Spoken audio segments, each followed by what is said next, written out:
السلام علیکم. اشرف Azmi advocate official پر آپ کو خوش آمدید کہتے ہیں. دوستو، chief justice of Pakistan Umar Ata Bandial نے ریمارکس دیے ہیں کہ حکومت اردو زبان کے نفاذ میں تاخیر کر رہی ہے. یہ اچھا نہیں ہے. عدالت عظمیٰ نے آئین کے آرٹیکل 251 کے تحت ملک میں اردو کو سرکاری زبان کے طور پر رائج کرنے اور دیگر صوبائی اور علاقائی زبانوں کی ترویج و اشاعت سے متعلق سپریم کورٹ کے ایک سابق فیصلے پر عمل درآمد پر دائر کی گئی توہین عدالت کی درخواست کی سماعت کے دوران وفاقی حکومت اور پنجاب حکومت کو جواب جمع کرانے کے لیے مہلت دے دی. چیف جسٹس جو ہے عمر عطا بندیال، انہوں نے ریمارکس دیے کہ یہ اچھی بات نہیں کہ حکومت اردو زبان کے نفاذ میں تاخیر کر رہی ہے. دوستو، یہ ظلم ہے اس ملک کے ساتھ کہ عدالتوں میں، دفتروں میں وہ زبان استعمال کی جاتی ہے جو اس ملک کے 95% عوام کو سمجھ نہیں آتی. عدالت میں جب وکیل بحث کر رہا ہوتا ہے، جج فیصلہ لکھا رہا ہوتا ہے، تو جو سائل ہوتا ہے اس کو پتہ ہی نہیں ہوتا کہ میرا وکیل میرے حق میں کیا کہہ رہا ہے، مخالف وکیل میرے خلاف کیا کہہ رہا ہے اور جج کیا فیصلہ سنا رہا ہے. کتنا بڑا المیہ ہے کہ اپنے ملک میں اپنی زبان کے دشمن بنے ہوئے ہیں ہم.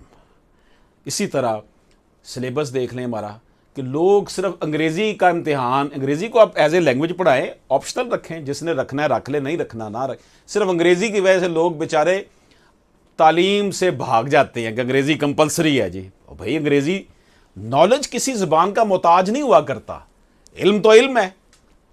اس لیے یہ جو ظلم اس ملک میں کیا گیا ہے، اس ملک میں جو دیسی انگریز ہیں اور یہ جو بیوروکریسی ہے، یہ نہیں چاہتی کہ عوام الناس جو ہے نا وہ بھی اسی طرح اقتدار کے ایوانوں میں آ کر، کیونکہ بیسیکلی حکومت پولیٹیشنز کی نہیں ہوتی. بیسیکلی تو یہ جو سول اسٹیبلشمنٹ ہے، یہ سیکرٹریز ہیں ڈپارٹمنٹس کے، یہ ڈی ایم جی گروپ ہے، یہ سول سروس کے لوگ ہیں، ان کی حکومت ہے. انہوں نے سارے کارنامے انجام دینے ہوتے. اس لیے ایک لینگویج کو ایک بیریئر رکھا ہوا ہے اور کمپٹیٹو ایگزام بھی اسی میں ہوتا ہے. رزلٹ جس کا یہ نکلتا ہے کہ جناب لوگ جو ہے نا وہ اس تک نہیں پہنچ پاتے. میں یہاں پر جناب جسٹس ایس جواد خواجہ کو یاد کروں گا. اللہ پاک ان کو لمبی عمر دے. وہ شخص جس نے یہ فیصلہ کیا تھا، گو کہ اس پر عدالت عظمیٰ خود ہی عمل درآمد نہیں کرا رہی، لیکن انہوں نے کہا تھا، مجھے یاد ہے کہ افسوس مجھے اب سمجھ آئی کہ سرکاری زبان اردو ہونی چاہیے تھی، عدالتی زبان بھی اردو ہونی چاہیے تھی. وہ مرد مجاہد اسے میں کہوں گا کہ وہ آج بھی اپنے جہاں پہ وہ فارم ہاؤس میں رہ رہے ہیں، وہاں انہوں نے ایک چھوٹا سا اسکول بنایا اور بچوں کو پڑھاتے ہیں. کیا بات ہے!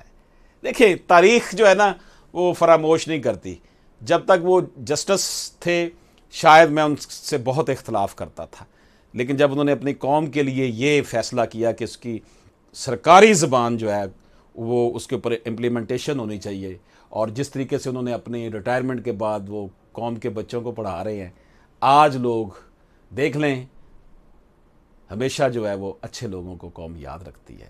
تو جناب چیف جسٹس جو ہیں، ان کا جیسچر بڑا اچھا ہے کہ حکومت اردو زبان کے نفاذ میں جو تاخیر کر رہی ہے یہ اچھی بات نہیں ہے، اور ہم اس کو انڈورس کریں گے. اجازت دیجیے. اللہ حافظ.